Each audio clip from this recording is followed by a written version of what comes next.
have a child in the midst of us and celebrate her also, because she's a part of our community here at the St. Dr. Heart, and we love to have her join us on Sundays. So, speaking of community, I'd like to share with you a little story that happened to me a few years ago.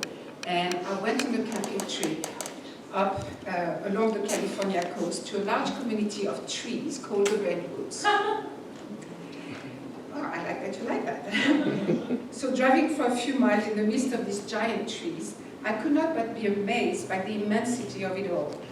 I mean, it's pretty amazing, especially when you come from a little country in Europe called France, which really California is twice the size. I was just amazed that for miles and miles I was able to see those trees, and they were so tall, and they were so beautiful, and they were so healthy. And so it really felt that I had entered into another world. When I finally arrived, I paused for a moment to marvel at the beauty, and I was quite astonished by the aliveness of it all. The trees were so tall and healthy. And there I stood at the feet of these beautiful beings and wonder, what did they know?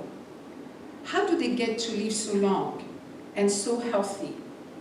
I mean, some of these trees were 2,000 years old. They were there when Jesus was walking upon the earth. Countless kingdoms have come and gone. Civilization has taken so many faces during that time, and they have been here during all of it. On the other hand, there I was, and I knew that by age 40, I had started the slowing down of my vitality. Should I not know more than a tree? Well, I let the thought go and set up for camp. Ask, and you shall receive. The next morning, as I was to start my walk on one of the many trails that were offered, I saw a plaque. On it I read, "Why do the redwood trees get to live so long?" Ha! There it was, on the plaque. So even though they appear quite separated from one another, there it says, the secret to their strength is that their roots intertwine with other redwoods to create an underground network of powerful connection. So that reminds us of me a little bit about us. We all look separated with our bodies, you know, that's the trunk of the tree, and you're here and you're there. But underneath that, there is a connection. And the root system is a communication field of energy completely connected to everything in the environment. It is a system of communication, of giving and receiving. Each plant, regardless of its size, its color, its particulars, has a function to fulfill in maintaining the longevity of these beautiful trees. And the intertwined roots also give the trees a solid foundation against harsh weather. So at that moment, I realized that I needed my own forest. In human terms, I had to build my village. How did I get, or how did we get so disconnected from others? How can we experience loneliness, depression, anxiety, lack, limitation, and sickness in such a short time? And it reminded me of a time in my life. It was about, I think it was 2001, and I had to figure out how to heal from cancer, breast cancer. I had to find a way. So of course, I went through some of the traditional way, which is medicine, and I took care of the body. But I also knew that true healing is of the mind. I had to find where I was experiencing separation from other people. And I asked Spirit, let me know where to go, what to do, what to say, and to whom, that I may experience a greater sense of health and wellness. And I heard, go back into the world, go out there.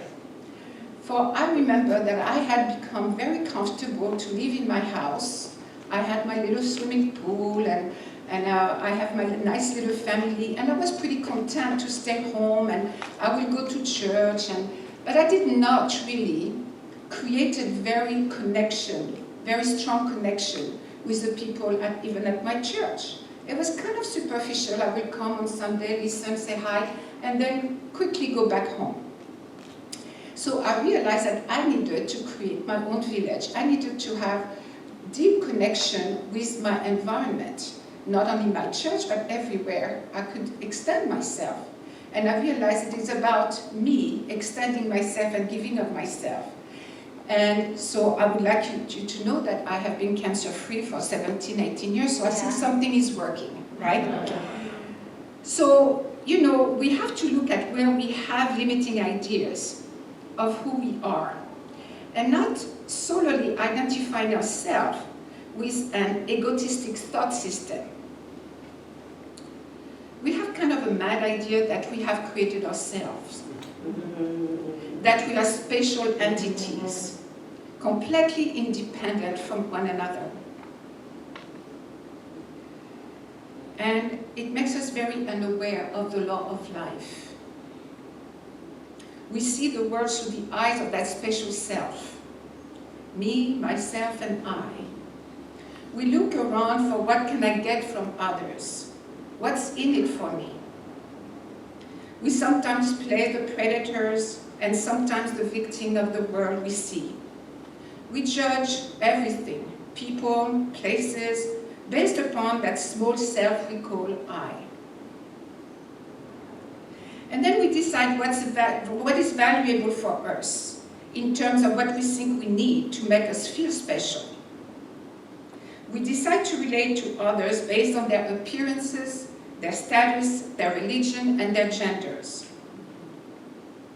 Well, you see, each time we place judgment on others or onto ourselves, it is like taking an axe and cutting ourselves at the root. Slowly, we create an experience of separation between us and others. Ernest Holmes says, before I want to say that, when we separate ourselves from the village, we create a sort of little island of protection. We always feel we need to protect ourselves. But what happens is, as we do so, that little island, where we don't even remember who we are at the core of our beingness, the love that we are, that God created in its image and likeness, we start to live like in a prison, like Alcatraz. Imagine that. You put yourself in your own little prison. We put ourselves in the little prison. There's sharks out there. There's danger out there. So that does not bring an experience of wholeness and oneness. Ernest Holmes says that God is omnipresent, omnipotent, omniscient. That God is life, and that life is good, and that life is our life now. So I know some of you are listening to it and say, well, she has really, not really nice thought about us, but I understand that we are not all experiencing total separation. I'm just asking, where do we experience it? Where can we grow a little bit more, right? So furthermore, Ernest Holmes tells us to engage in the joy of living and do it with others. The well-integrated person gets along with other people. He says, not by tolerance, but through cooperation. This is a game of life, and it must be played. So I remember one time where I was also in a difficult situation in a relationship, and I asked Spirit, what can I do? And I saw a sign like an arch with lights, and it says playfulness. I had forgotten to be playful with my relationships. Everything is about work, work, work. Working at the relationship, working at being a housewife, working at being a mother, working at being a practitioner. It was always work, work. We're here to play. Work should be a form of playfulness. Relationship, we should have playmates. Really. And so we had a little girl who came here today and showed us that she's put in costume and she has a tiara and she's very playful, right? And so when I think about playing, I think of children. They're laughing and they're filled with spirit and they are happy. Now, we have to make a difference between being childish and being childlike. You know, there is maybe when we become adults, there are things that we still enjoy, that we used to enjoy when we were children. Personally, I used to like to go dancing. Well, I don't go out every night dancing anymore, as I was when I was 16 years old. But I can join some classes, I can still have a dance event with my friends. So as we get older, we must remember that which is awakening within us is this spark of joy, right? We need to be playful. We need to be playful with one another to make us happy. When we go to work, let's be playful. We're not going to work just to get a paycheck so we can survive. We want to thrive. We want to thrive like the redwoods, right? So Ernest Holmes says, happiness must be based on an inward sense of security, a sense of belonging to life and to each other's, a desire to give, to be kind and compassionate, and to be able to put ourselves in the other person's situation. Most of our unhappiness comes from our relationship with others, he says. We cannot be well unless we are mentally and emotionally happy. To a much greater extent that we realize, the physical body reflects our mental attitude. Our food neither digests or assimilates properly when we are filled with unhappiness and fear. Children are happy because they have not learned to be afraid. There can be no happiness when fear is. An experience of separation engenders fears. Fear is often expressed through a play of attack and defense. Many are experiencing fear as they reflect upon the world they see, a world that appears cold and indifferent, harsh and critical, a world crucified on the cross of negative experiences. And so we must ask ourselves, where do I experience pain, lack and limitation? Where do I feel separated from love, abundance, health, wellness? Where do I judge others and myself? Where do I cut myself at the root? And how can I build my village? How can I grow more? How can I share? How can I give and extend myself and connect with others in a greater way, that I may grow and thrive into a greater experience of life? For this is not God's will, and it is not God's word. God wills for us perfect happiness. There is a better way.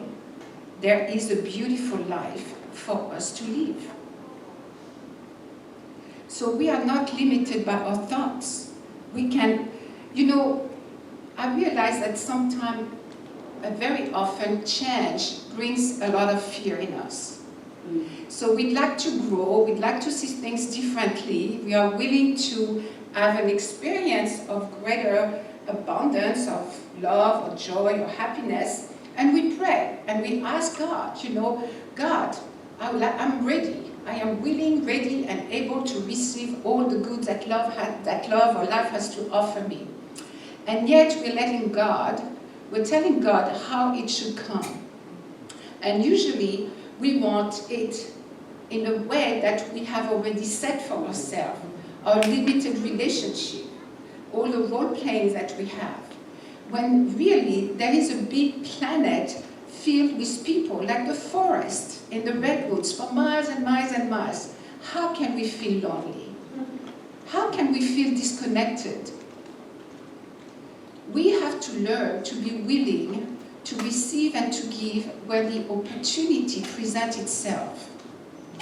it may not look in the form that you had decided. So we must ask ourselves, when am I saying no to life? When am I saying no to be truly helpful? Because as we give, we do receive. Those are not just words that we repeat. Those are to be lived, to be experienced, so we can get the fruits of that. This is not work. This can be done in the spirit of playfulness, like a child. How beautiful it is to wake up in the morning and to say, it is good to be me. I am looking forward at that which is before me. For wherever I go, I am. When I have a mentality of giving and receiving and knowing that all my needs are met for me always, under grace in miraculous way, for that is the law of God. That is the law that is within me. So when I let go of this sense of separation of my little self, I bring myself back to this awareness of my connection with God, that God in me, as me, is me. God is with me each moment. I'm never alone. We're not alone. We need to come back within. Come back within means instead of letting your personal thoughts go ahead of you and you like following, you come back within and you connect. And that's why it says, seek ye first the kingdom and all things shall be added. Let's come back within. And let's go out with God, co-creating with that spirit of love, of joy, of harmony, right? So that's the good news. The good news is that we do not have to experience ourselves in a limited way. We can have really, right here, right now, a beautiful, happy life. And that can be done with a little help from my friend. It cannot be done without it. It cannot be done without it. That was, oh, he's gone. I thought it was still here. Oh, there you are, Jim. Thank you. That was so beautiful, wasn't it? It was so perfect. So perfect. I could have just stayed in that song, right? Anyway, so yes, there is a better way. We must be born again in the remembrance of our oneness with God. To be filled with spirit, joyous, whole and complete. Striving like the redwoods, and living at peace in a world of happiness. To be like children, again, does not mean to be childish, but it does mean to be playful. In A Course in Miracles, there is a prayer that I like to say before I start every day. For I understand that now it is my joy to feel my connection with other people. I understand that as I give, I'm only giving to my own self, for the spirit that is in me is in everyone else. It is only God being God. When I get myself out of the way, all there is life. It's God, and it's happy, right? So I start my day with this prayer. I am here only to be truly helpful. I am here to represent Him who sent me. I do not have to worry about what to do or what to say, because He who sent me will direct me. I am content to be wherever He wishes, knowing He goes there with me. I will be healed as I let Him teach me to heal. Isn't that a wonderful thing? Then I can go and play for the rest of the day, for I have set my foundation. I have accepted that I was not going to go about the day without the guidance, the protection, and the love of God. That I am that. So, of course, I know that that which is true for me is true for everyone else. So, I know that here at the center of the heart, we hope to be part of your village. For it is our joy to share through our Sunday services, our music, our classes, and all the different events, a means by which we can all strive. So I really, I'm very grateful for each one here and for those who are listening to us in the media, and we really want to engage you and to come and grow and strive within our community. We have wonderful classes to help us remember those beautiful thoughts of Science of Mind of Ernest Holm and other wonderful wise people. I wanted to say spiritual. I have a definition of spirituality when people ask me, what does spiritual means? And I said, the one who loves the most wins. No! It is not an intellectual thing. And so before I say goodbye to you, I would like to read a poem by Rumi. If you never search for truth, come with us, and you will become a seeker. If you were never a musician, come with us, and you will find your voice. In our gathering, one candle lights hundreds. We will light your path and give you courage, so you will open like a flower. And join in joyous laughter. Plant the seed of truth and watch it grow. When it spreads its branches, come with us and sit under the blossoms. Your eyes will open to the secret of the truth. And so it is. So it is.